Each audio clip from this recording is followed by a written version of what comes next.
Brigadier साहब, temporary नजर आ रहा है आपको ये अमन या फिर देर पा इसके नताइज मिलते हुए नजर आ रहे हैं खत्ते में? क्योंकि आज कतरी वज़ीर-ए-आज़म ने ये भी तो कहा ना कि मशरिक़ वुस्ता को एटमी हथियारों से पाक बनाने के ख्वाह हैं, लेकिन हमने साथ साथ दो अभी हमारे पास ताज़ा तरीन मिसाल, एक इंडिया पाकिस्तान की और दूसरी ईरान और इसराइल के, कि जिसके पास एटमी ताकत मौजूद होगी उससे का सर्वाइवल मुमकिन है।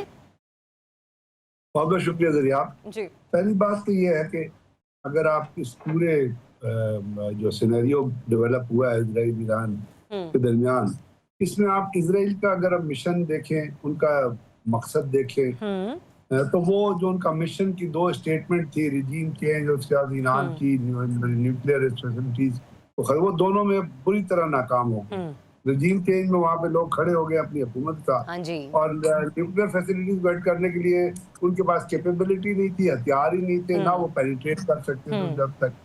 अब आप अमेरिका की अगर मिशन स्टेटमेंट देखें, वो क्या थी, बार बार ये था कि हम ईरान को न्यूक्लियर हथियार दिया वो तबाह कर देंगे, न्यूक्लियर पावर नहीं बनने देंगे। वो तो पहले ही ईरान कह चुका था कि हम न्यूक्लियर पावर नहीं बनना चाहते, हम जो एनरिचमेंट कर रहे हैं यूरेनियम की, हम 60% एनरिचमेंट ले जाएंगे। और जो 5+1 का फार्मूला हुआ था बाराक ओबामा के जमाने में, तो उस वक्त तो उन्होंने अपना यूरेनियम दिया वो रशिया के हवाले कर दिया था। और अभी भी जो उनके पास यूरेनियम है वो अपना 60% साथ जो सेंट्रीफ्यूज की जो फैक्ट्री है, वो सेंट्रीफ्यूज तो वो कमर्शियली भी जो है मैन्युफैक्चर कर रहे हैं। तो ईरान, अमेरिका ने जो B-2 बॉम्बर इस्तेमाल किया उनकी न्यूक्लियर फैसिलिटीज को तबाह करने, वो उसमें भी नाकाम हो गया। तो यानी इजराइल भी नाकाम हो गया और अमेरिका भी नाकाम हो गया।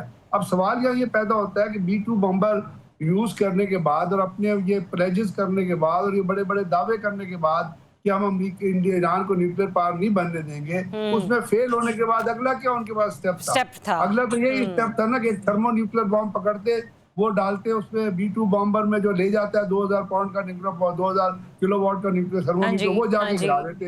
अगर वो गिराते तो क्या होता? उनकी 50,000 फोर्सेस डिप्लॉयड हैं मिडिल ईस्ट में, हर जगह पे, और फिर उसके साथ साथ मिडिल ईस्टर्न कंट्रीज में, तो उनके पास कोई ऑप्शन नहीं थी। ना अमेरिका के पास कोई ऑप्शन है, ना इजराइल के पास कोई। तो ब्रिगेडियर साहब, क्या कहा जा सकता है? आपने कहा ना जिसने से अपने तबसरे में कि उनके पास ऑप्शंस बाकी नहीं बची थी, तो ये ऑप्शंस जो है कब तक के लिए बाकी नहीं बची रहेंगी? क्योंकि जाहिर सी बात है इसराइल एक बार फिर से खुद को इकट्ठा करने की कोशिश करेगा और दोबारा से अटैक करने की कोशिश करेगा अपने मुखालिफिन की तरफ। एक तरीके से देखा जाए उसके अहदाफ अभी उसने अचीव तो नहीं किए, वो अलग बात है, ढिंढोरा वो यही पीट रहा है कि सब कुछ उसने हासिल कर लिया है।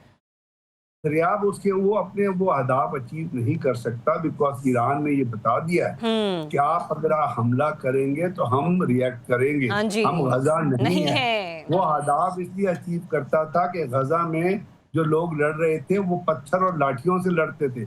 जब हमास आके उनसे लड़ा तो वहां तक इजराइल की चीखें निकली। ठीक है ब्रिगेडियर साहब, स्टे हियर। हाँ, मैं यहीं पे रिजर्व रखिएगा अपने कमेंट्स। मैंने कहा ना कि मैं ड्राइव करके दोबारा आप सभी के पास आऊंगी, मैं स्पेसिफिकली कल की जंगबंदी के हवाले से बात करूंगी।